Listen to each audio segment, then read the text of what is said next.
going to say a few things on behalf of Aaron, and then Mr. Sharp, you can sit down. Thank you, Judge. Relax. I know that Aaron wishes to address you as well. He and I have spent some time, he and I and Mr. Radigan have spent some time talking about what he might say on this day. This is a day that he's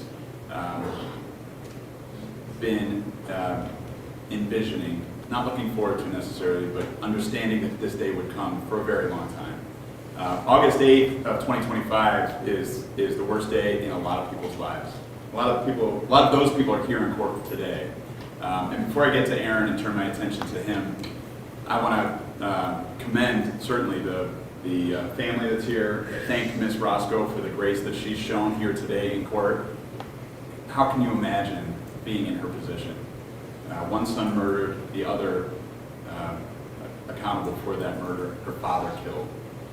Probably the worst day of her life.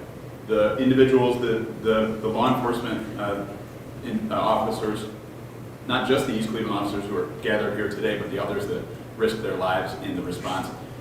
None of what I'm going to say is meant to minimize what they've been through as well. I want to commend the East Cleveland Police Department officers who are present and those that are not for their efforts that day. And I want to thank the Cuyahoga County Prosecutor's Office for taking a measured view of this case. When you first encounter a case like this with these sort of facts, Judge, I think it's very easy to forget about the nuance, forget about what was going on in the lives of the people involved, including Aaron. This is a case that would have otherwise qualified for the death penalty had they chosen to go that route. They chose not to do that, and I think that's in part a recognition of who Aaron is and what he was going through in that moment. And again, none of the mitigation material that I'm going to offer to you today is meant in any way to minimize the loss of life as well as the other harm caused, Judge. It is about as tragic of a case as I can imagine because of the familial relationships involved as well as what we just saw here on the body camera footage. But what I can tell you with some level of certainty, Judge, is that Aaron did not wake up that morning and think, I'm going to harm someone or I'm going to end lives today. I don't think that sort of thought process took place even as it was happening. I'm not here to tell you that he is not liable, criminally liable for his conduct. He is. He was evaluated, as you know, Judge, by more than one mental health professional. Those people, I think, have a view that certainly mental illness was at play.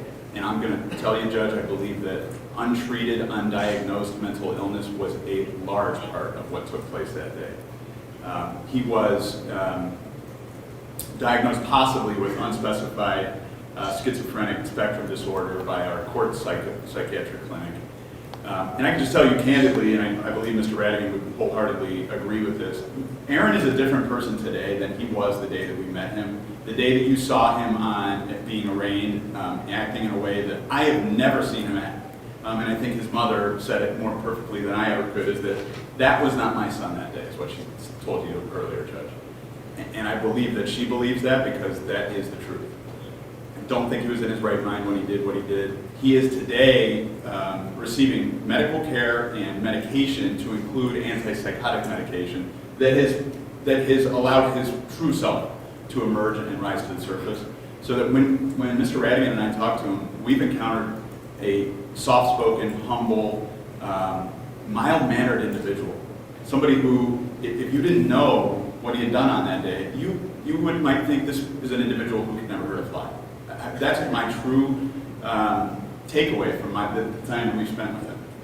So it's even more tragic because he is a person who's going to have to live with the consequences of his conduct, knowing that he would never, ever engage in conduct like that in his right mind, or if he had been properly treated for these underlying issues that just unfortunately, Judge, were not identified.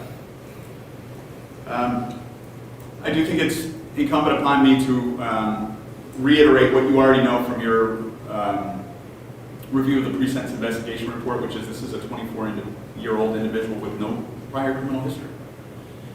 This is an individual that is only identified as a moderate risk of recidivism, which we don't see very frequently for people who are accused of and convicted of double homicides. The reason I think that he's only evaluated as a moderate risk of recidivism is because he does not present with a criminal attitude. He does not present with problems that are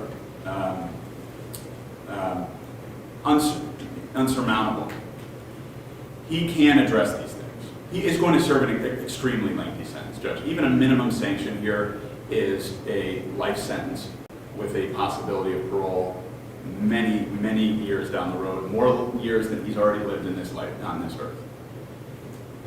My hope for him and my request from you, Judge, is that you impose a sentence that's that's consistent with the purposes and principles of felony sentencing according to Ohio Revised Code 292911A, which of course suggests that or mandates that the sanction imposed is the minimum required to promote rehabilitation, to protect the public, and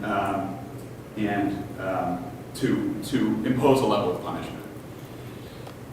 The reason I'm asking for that, Judge, is so that in Aaron's life, in his endeavor to rehabilitate, which he, I believe, will take seriously based on the things that he's told us,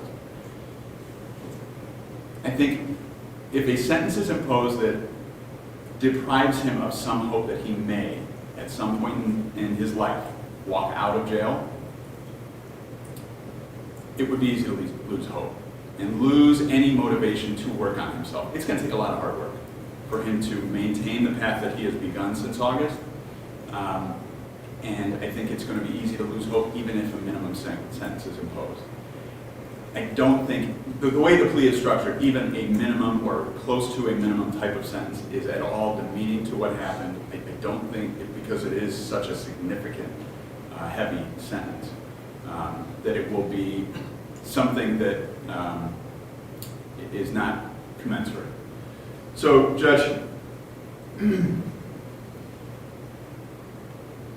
I think that this is among the most tragic cases I've ever seen. I think that every day for the rest of his life, Aaron Sharp will have to wake up, remember what he has done, remember what he has taken from those people that he loves the most, and he's going to have to live with that. That's a choice he made. I'm not excusing that.